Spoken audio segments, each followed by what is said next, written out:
2 or 3 years even, on their own outside of a sport, they're kind of an aberration. Most people don't go that long. Most people never even achieve their newbie gains really, because even if they go for a year or two, then they'll stop and it'll become intermittent. And the amount of people that train for 3 or 4 years straight, 3 or 4 days a week, and got their diet up with 1 gram of protein per pound of body weight and a small calorie surplus or whatever, is really microscopic compared to even the average person who goes to the gym. So only a small percentage of gym goers actually fit that category. I see all the time in here because I'll have people come in for 6 months straight. I won't see them for a year. Yeah. They come in for 6 months straight. They won't. You know what I mean? Yeah, I see that in the gym too. Like, you see the regulars go to. So I go. Well, how do you feel about working out at night as opposed to the morning? Because let me tell you my theory real quick. Go ahead. Or should I tell you that first or no? Go ahead. Okay. With my theory is at night, right? You just any chick that moves, you just right. And I think that there's like a test build up somewhere along the day, something that rises all the way and peaks more at that nighttime and gives you that beastly, attitude, rather than as in your morning, you wake up, you might have your coffee or whatever, but you're just more hyper, and it's more of caffeine feel to it. But at night, I don't know, it's like an animal, kind of comes out. Do you kind of get what I'm saying or no? I usually go at night late because there'll be less people I know there, and therefore they'll leave me alone. They won't ask me questions. They won't bother me. I try to put my big earphones on, just go do my business and leave.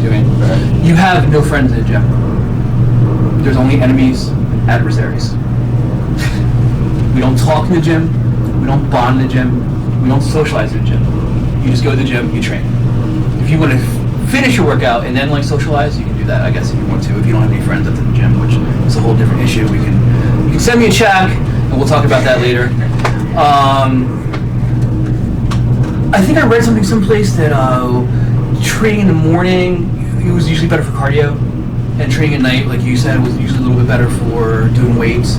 I think because 1, you're more awake, so your nervous system is more awake, and then 2, usually because you have more food in you, so it's a little easier to push weight and stuff like that. But obviously, the best thing to go to the gym is the time you can go. So if you can only go 4 o'clock in the morning, go 4 o'clock in the morning. You know what I mean? Whenever it comes down to, so you know how dry it is, right? That drive in the morning compared to night is different, way different. Right. And I don't know if that's kind of what. That probably does it too. It's a little change of state. Yeah. Okay. But there's some people that cheer for morning people too. Those bastards. They wake up, they're all chipper. They're singing songs. Songbirds come and play with them. Right. Yeah, and I'm a night guy too. Right. They're the ones going to the gym. They're all like, I hope, we're off to work we go. Yeah. Okay, thank you. Yeah. And so if you're a night person, you're probably better off working at night. But the only thing you have to watch out for is the adrenaline spike you get at nighttime. So if you're taking a pre-workout and you get the adrenaline spike from working out, sometimes it can be hard to go to sleep for a couple hours. It is. I actually noticed that.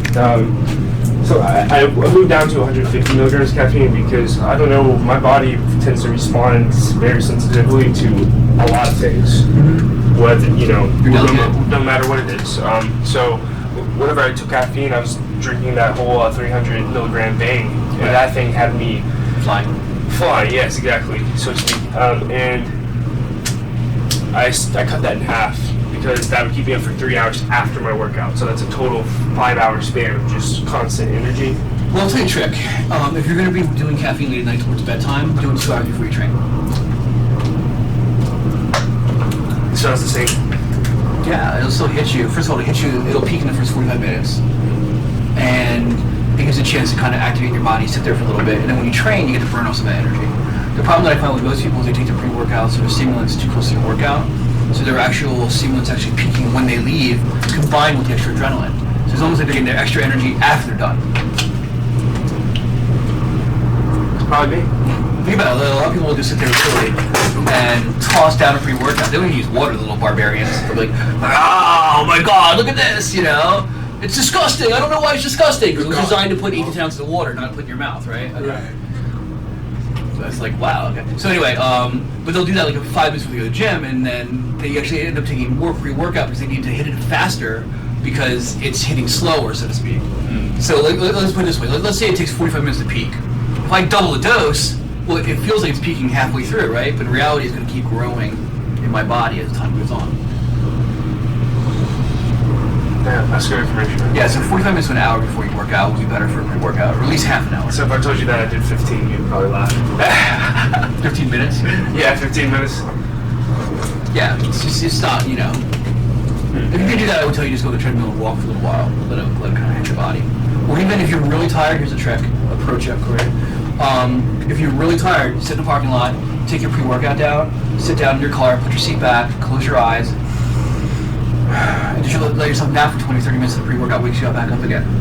Something about closing your eyes like that, they think shifts the potassium balance in your brain or something, and it actually almost creates a reset. So instead of kind of like your brain going down in energy and you're trying to push it back up, it's like it hits a slope, it starts coming back up, and the pre-workout kind of pushes it farther. Content right there. Unless you're exhausted, in which case you're just screwed. You're falling asleep in your car at the gym. Yeah, I mean, or you're just so overtired that you can push through it, but maybe at that point you shouldn't be pushing through it. Maybe you should be just resting for 3 or 4 days straight. True. Do a real light workout, go home, go to sleep. The funny thing is, the less sleep you get for a lot of people, especially for men, I think, not to be diminishing towards women, is that the less sleep we get, the more stressed out we are, the less sleep we'll get in the future too. It's almost like we feel like we need to push even farther instead of resting. You know? I know exactly what you're saying. Yeah. I'm in that state right now. I'm pushing through. I went to sleep at like 4 last night. You had to be late, yeah. 3 or 4, yeah. I don't know. I was so excited just to be in this area and everything, but yeah. Plus, they probably gave you brain meth. Yeah, I'm not surprised you were whirling around about it. You probably had some crazy ideas too, and some great ideas for content, and you're all visualizing stuff, and you were planning the next 2 years and your awards, and you're imagining yourself in spotlights. I was so deep into that workout, I couldn't tell you. Like, I didn't talk to the lady in front of me in there. You know, I talked to her for like 2 minutes. Kept pushing past, right, and then I got in there and. I don't know, I can't even tell you what happened. I was just so zoned into my lift. Like, I was staring in the, you know how you look in the mirror, you watch your form and such, but like, when I was looking in the mirror, it was like not even a mirror at that point. You know, not even a reflection. Like, there was just another twin of myself, you know, just pumping right there. Just pumped. So, I don't know, whatever that was last night. That's the phenylalanine combined with that extra stimulant. Right. It makes a big difference to your brain, and your endorphin rush is so much greater. Let's see, what time is it? Have that workout with Nick at 1. Pretty excited.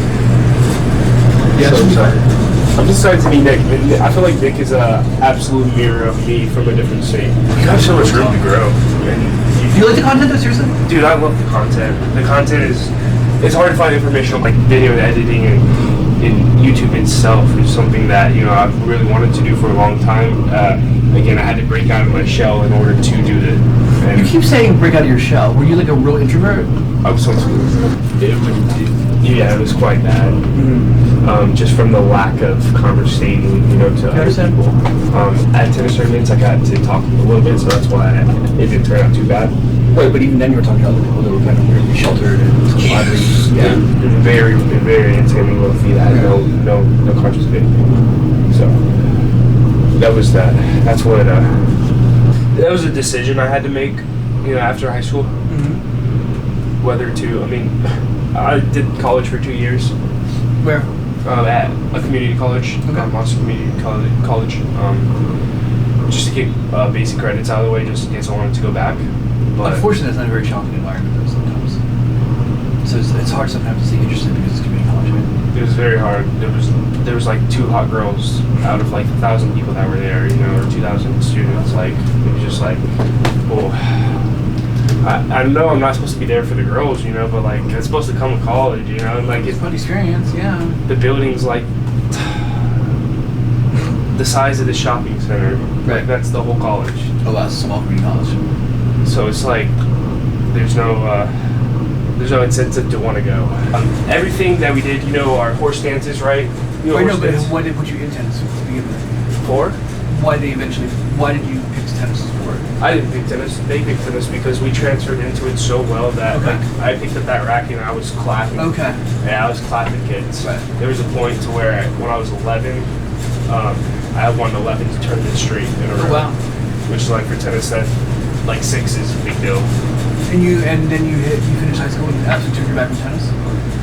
High school high school kind of messed me up. A lot of I would consider myself a clone. From not now, but when I was in high school, yes. Because I'm a person that, or I was a person that was easily influenced by others. Therefore, whenever you go to a high school team from a very competitive level, those kids are like, oh, this sucks, I don't play. Do a little dumb shit because you suck. You know? Right. Therefore, I'm playing line one, and all these kids are over here. Oh, my best friends are like, oh, this sucks, dude. I hate tennis, man. I like traveling though during the tournaments, but I don't want to play. Right. Well, that rubbed off on me. Bad. It would be a little cool even if you didn't even belong. And there was a point whenever I had first gotten there, I was saying, you don't play, you don't practice. Right. What do you mean? You know, like that's how I was. But eventually, it's just the girls, the pressure, everything just started to unfold, and that's what ultimately pushed me away from tennis. Now, I still enjoy. Now, keep in mind my video on love, sex, the influence of chasing women on your ambitions. Just keep that in mind, that perspective.